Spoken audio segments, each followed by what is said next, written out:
Everyone loves a good mystery, whether it's attempting to get to the bottom of an infamous case like the Zodiac or something a little tamer. There are some terrifying mysteries out there that have baffled experts and eluded the police, and now they're asking for your assistance. Could you be the next person to crack open a cold case and give a family closure?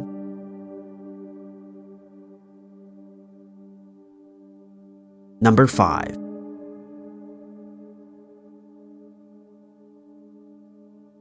To this day, the outbreak of a disease that turned people into living statues has baffled experts. The disease is known as Encephalitis Lethargica and is a type of sleeping sickness.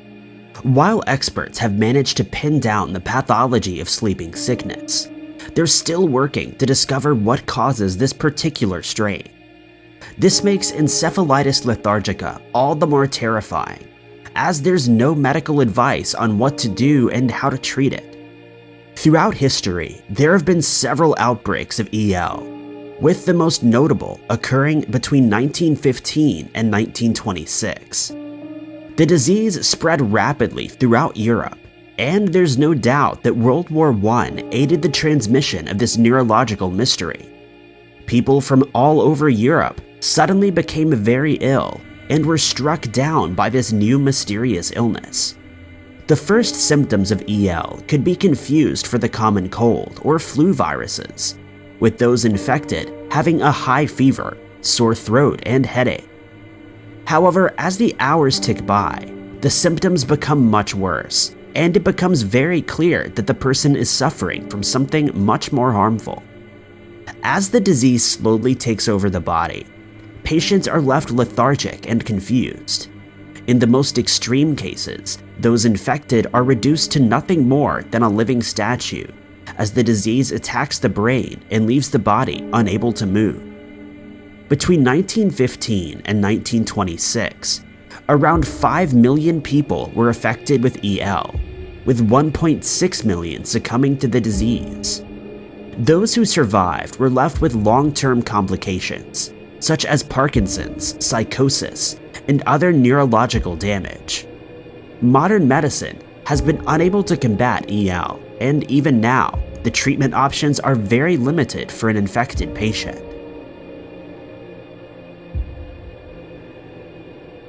Number 4.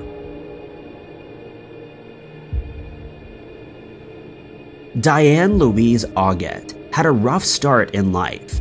In her early adult years, she had been diagnosed with bipolar disorder and struggled with this disorder for many years. Diane underwent therapies and took medication for her mental illness. However, it wasn't enough.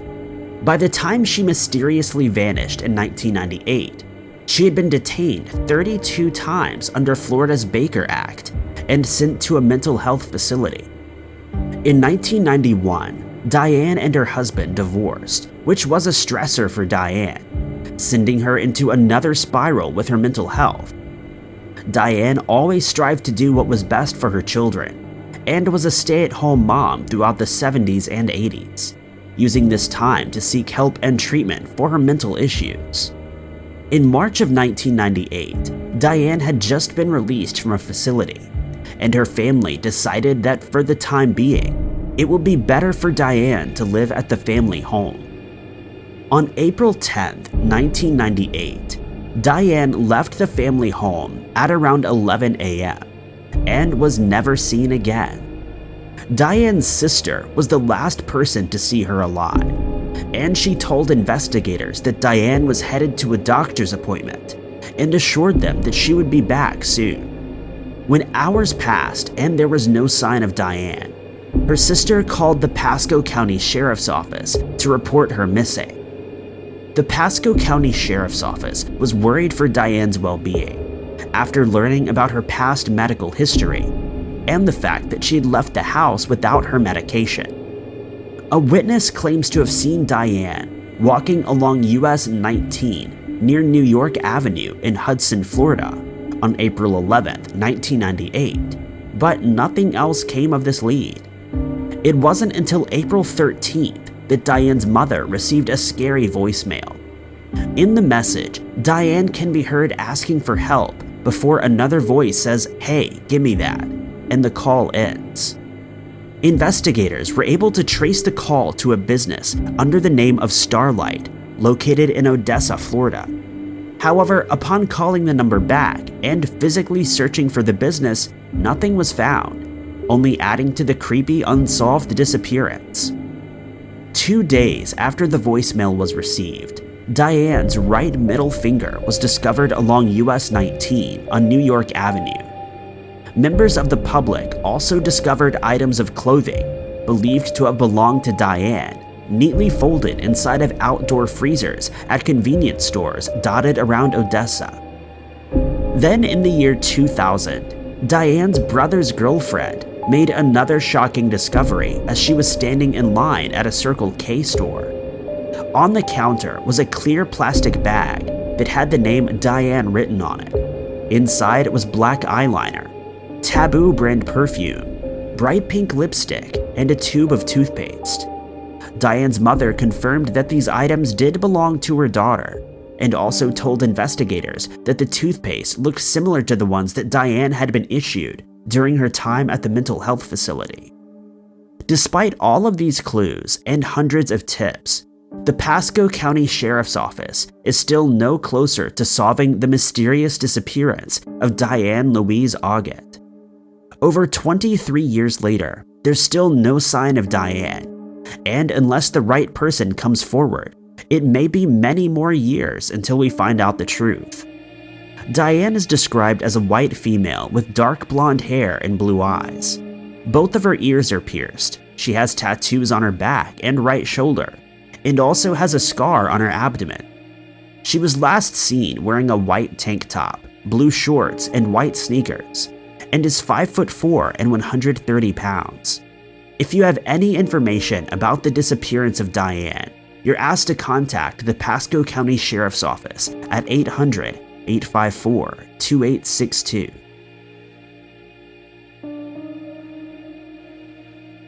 Number 3. 19-year-old Maria Glinkina spent the evening of November 8, 2014, getting ready for a party at her friend Irina's place in Russia. At around 10 p.m. that evening, Maria called Irina to let her know that she was on her way to her apartment, which was around 40 minutes away on foot. Irina was concerned that her friend was walking alone late at night, but assured Maria that her boyfriend, Nikita, would be walking with her and that everything would be fine.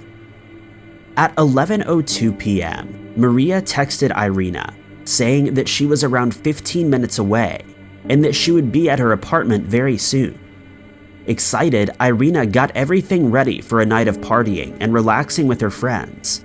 But as 11:20 rolled around and there was no sign of Maria, she began to get worried.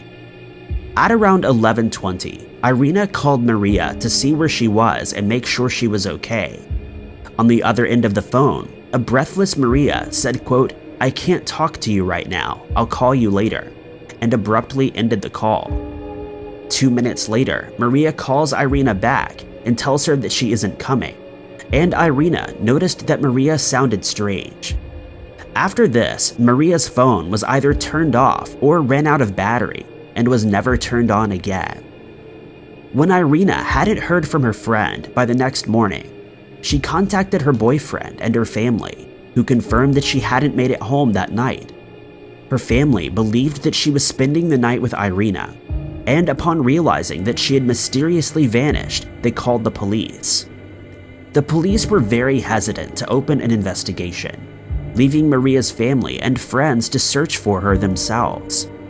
CCTV footage was recovered from the evening of November 8, 2014, which showed Maria at a crossing, heading in the opposite direction of Irina's apartment. Not only did the CCTV footage show that Maria lied about where she was, but it also showed a creepy man following Maria down the street. Since the local police were less than cooperative, Maria's family, friends, and a group of volunteers decided to kickstart the search for her. Sadly, on November 10, 2014, the group discovered Maria in the basement of an abandoned building. This building is very close to where the creepy man was seen following Maria. Following this discovery, the local police took the investigation over, but since then there have been no leads in Maria's case. It's widely believed that the man in the CCTV footage is responsible, but Russian authorities are yet to identify him. It was revealed in 2018 that a man by the name of Vitaly is now being considered a suspect in Maria's case, after he committed a similar crime in Moscow.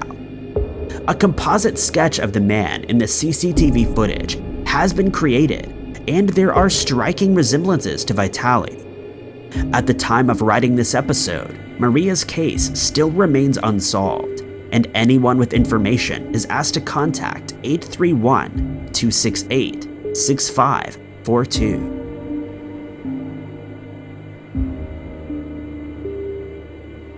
Number 2.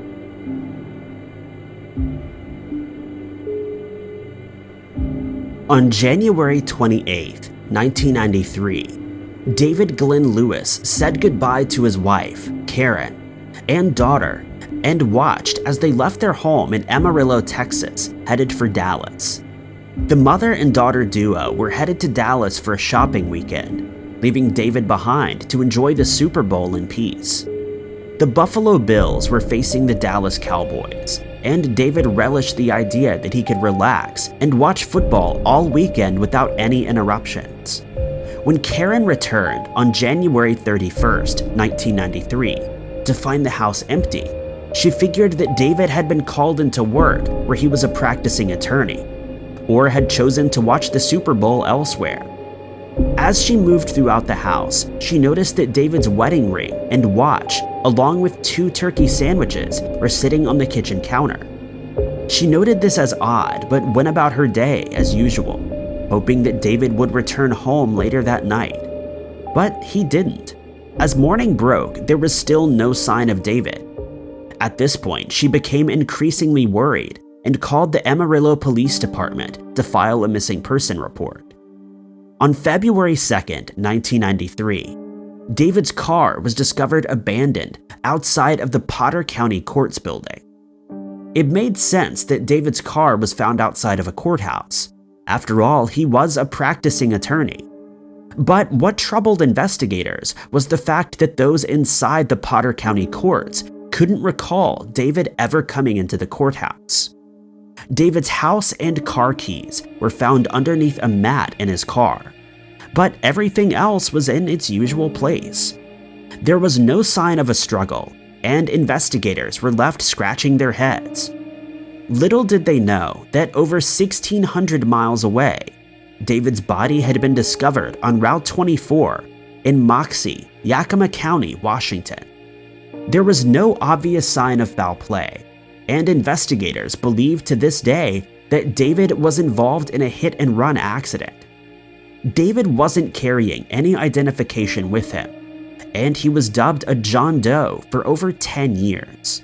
In a bizarre twist, it wasn't until 2004 that the John Doe found in Moxie was formally identified as David. David's family were glad to know where he had gone, but this discovery only opened up more questions. How did he get to Washington? And more importantly, why was he in Washington? In the weeks before his disappearance, David had confided in his wife that he believed his life was in danger, but didn't divulge any further information. David's wife told investigators that he was due to testify against his former law firm a week after he disappeared. David had even said to his father, "I'm going to tell the truth, whoever it hurts." Investigators also uncovered 2 plane tickets that had been bought in David's name on the weekend of his disappearance. A ticket purchased on the 31st of January, 1993, from Dallas to Amarillo, and the other ticket purchased on February 1st, 1993, was from Los Angeles to Dallas. Investigators have never been able to confirm whether David used these tickets, and the discovery of these has only deepened the mystery further. While David's family have some semblance of closure, they're still left wondering about the circumstances.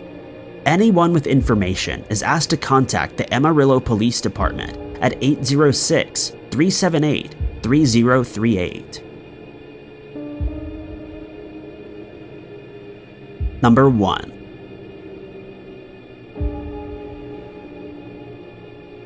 In 2019, 38-year-old Anisha Mundane had recently returned home to Homer, Alaska, after teaching in various schools in Honduras, Alaska, and Seattle.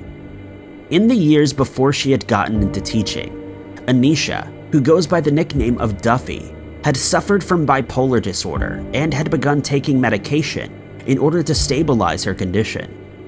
Upon returning home, her mother noted that Anisha seemed fine in herself and was happy with the positive outlook and was taking her medication as prescribed.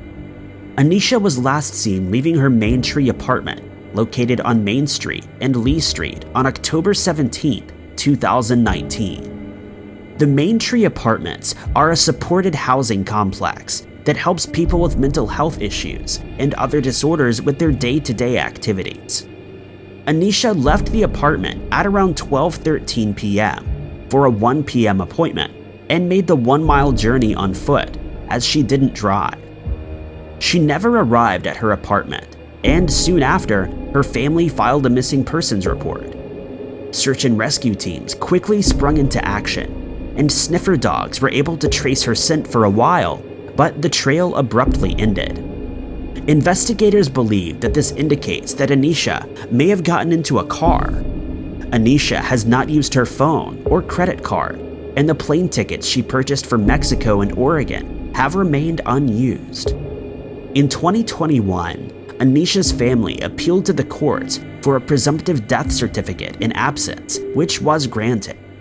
The courts believe that Anisha met with foul play on October 17th, but are unable to prove it, and therefore no charges have been brought against anyone. Anisha Duffy Mundane is described as a white female with brown hair and blue eyes. She wears glasses, has her ears pierced, and takes medication for her bipolar disorder. She's 5'11", 155 pounds, and was last seen wearing a blue jacket, a light blue shirt, and blue jeans, carrying a pink and black plaid purse with a shoulder strap. Thank you guys so much for watching. If you liked this video, be sure to hit that like button. Also, don't forget to subscribe and click that notification bell to keep up to date with all of our future uploads. But I've been Ty Knotts, and I'll catch you guys in the next video.